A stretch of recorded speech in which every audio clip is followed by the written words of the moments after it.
हरे कृष्णा। तो आज का प्रश्न है कि लोग पूजा पाठ करते हैं, भक्ति करते हैं और भी धार्मिक लोग हैं, लेकिन उनके जीवन में इतनी समस्याएं क्यों आती हैं? ये समस्याओं का कारण क्या है?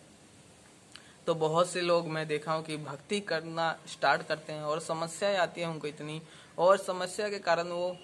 भगवान से अपना विश्वास खो देते हैं और भगवान पे इल्जाम लगाने लगते हैं कि भगवान की वजह से हुआ, क्योंकि मैं तो भक्ति कर रहा था और फिर भी भगवान ने मुझे इतना कुछ दिया। और जो नास्तिक लोग हैं, जो भक्ति नहीं करते, वो खुश रहते हैं, उनको हर चीज से बढ़ोतरी होती है, उन्हें कभी इतना दुख नहीं होता, दुख नहीं मिलता। तो ऐसे देख के हम लोग को भी लगता है कि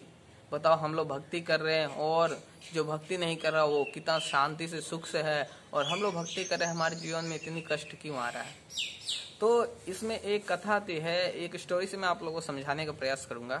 कि एक गुरुजी थे और उनके दो चेले या डिसाइपल थे।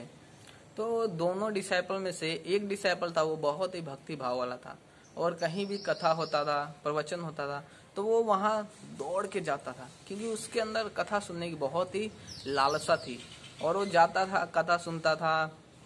कीर्तन करता था और कीर्तन में नृत्य करता था।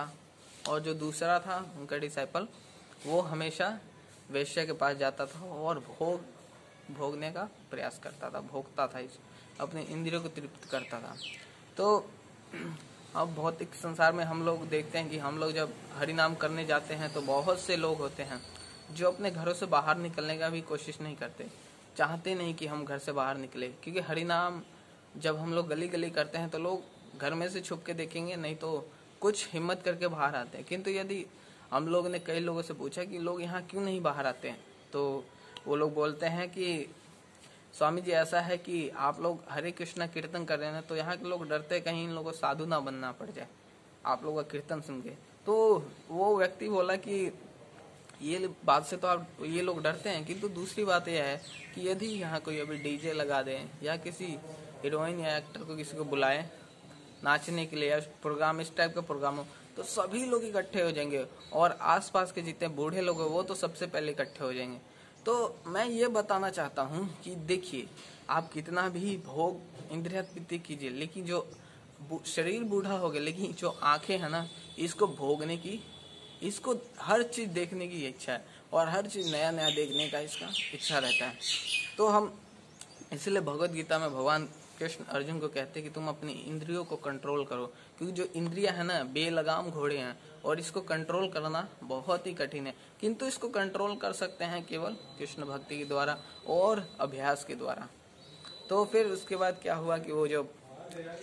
गुरु जी के दो चेले थे, तो एक चेला तो आ रहा था रास्ते में, तो उसको सोना प्राप्त हुआ, एक पोटली में बंधा हुआ सोना था और वो सोना प्राप्त हुआ उसको। किंतु जब दूसरा जो शिष्य था, जो भक्ति भाव वाला था, श्रद्धा वाला था और हमेशा कीर्तन में उत्साह के साथ लेक्चर सुनता था, कीर्तन करता था और बहुत ही धार्मिक कार्य करता था, और वो आ रहा था तो उसके पैर में एक लंबी सी कील घुस गई और वो कील उसके पैर को चीरते हुए उसके हड्डियों को भी क्रॉस करके पार करी। तो वह दोनों चेले अपने गुरुजी के पास आए और वो आके लंगड़ते हुए आया गुरुजी के पास और बोला कि गुरुजी, मैं तो हमेशा भक्ति भाव करता हूँ, हमेशा भक्त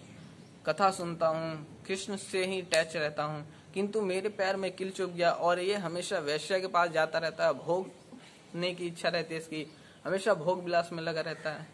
तो इसको सोना मिल गया। तो भगवान के घर में क्या भगवान पक्षपात करते हैं, या भगवान के घर में सही मैनेज नहीं होता,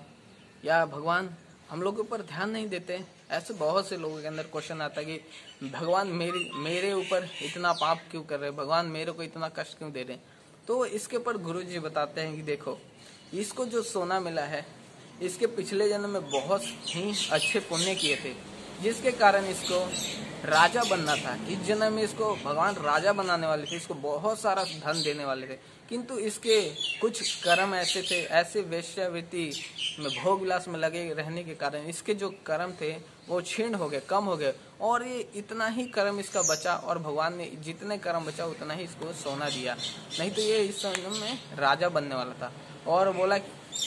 और दूसरे चेले को बोला जिसके पैर में कील हट गया था, उसको बोला कि तुम्हारा आज तुम्हारी मृत्यु होने वाली थी, किंतु तुम भक्ति और भगवान की सेवा करने के कारण तुम्हारे पैर में सिर्फ एक किल चुभने पे चुभा, क्योंकि तुम्हारी जो मृत्यु आज होने वाली थी उसको भगवान ने टाल दिया एक छोटे से चोट के रूप में। तो हम देखते हैं कृष्ण भावना में भी ऐसे होता है कि जब भक्ति करते हैं हम लोग तो बहुत सारी परेशानी आती है। बहुत सारे ब्रह्मचारी ज्वाइन करते हैं तो हमेशा भक्त लोग बीमार रहते हैं ऑलमोस्ट। तो बहुत से लोग सोचते हैं कि क्यों बीमार रहते हैं, अपराध किया होगा ऐसे, या बहुत सारे रीजन है। लेकिन मेन रीजन ये है कि जब कोई भक्ति करता है, भगवान की शरण में आता है, तो भगवान तो सबसे पहले उसका धन तो छीन ही लेते हैं, और दूसरा भगवान उसको बड़ी बड़ी जितनी भी उसके पिछले जन्म की जितने भी पाप है पुण्य, और उसको धीरे धीरे छोटे छोटे पाप, उसको मान लीजिए जिसकी मृत्यु आने वाली थी, भगवान ने उसको एक किल चुभा के वो मृत्यु को काट दिया। उसी प्रकार यदि कोई भक्ति करता है तो उसको भी भगवान रक्षा करते हैं और उसको तकलीफ देते हैं, लेकिन जो 100% होने वाला है उसको 10% में ही भगवान मार्जिन कर देते हैं और कंप्लीट कर देते हैं। तो इसलिए हमें भगवान पे विश्वास रखना चाहिए और दृढ़ता के साथ भक्ति करना चाहिए। हरे कृष्ण। मुझे विश्वास है कि आप लोगों को समझ आ गया होगा।